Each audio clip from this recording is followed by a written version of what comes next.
গোপালগঞ্জ থেকে শুভ বৈরাগী নামে বরিশাল বিশ্ববিদ্যালয়ের এক শিক্ষার্থীর ঝুলন্ত মরদেহ উদ্ধার করেছে পুলিশ।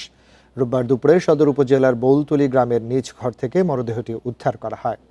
পুলিশ জানায়, দুপুরে ঘরের ভিতরে মরদেহটি দেখতে পেয়ে পুলিশে খবর দেয় প্রতিবেশীরা। পরে পুলিশ এসে মরদেহটি উদ্ধার করে গোপালগঞ্জ 250 শয্যা বিশিষ্ট জেনারেল হাসপাতালের মর্গে পাঠায়। পরে মৃত্যুর খবরে সহপাঠীরা হাসপাতালে ভিড় জমায়। মৃত শুভ বরিশাল বিশ্ববিদ্যালয়ের বাংলা বিভাগের 2020-21 শিক্ষাবর্ষের শিক্ষার্থী ছিলেন। 1 জানুয়ারি সামাজিক যোগাযোগ মাধ্যম ফেসবুকে প্রেম ঘটিত বিষয়ে তাকে হেনস্থা করা হয় উল্লেখ করে একটি পোস্ট করেন। সেখানে প্রেমিকার জন্মদিনে শুভেচ্ছা জানাতে গেলে তার বাড়ির লোকজন তাকে শারীরিক ও মানসিক নির্যাতন করে বলে পোস্টে উল্লেখ করেন তিনি। এই ঘটনায় দ্রুত আইনগত ব্যবস্থা নেওয়ার কথা জানিয়েছে পুলিশ।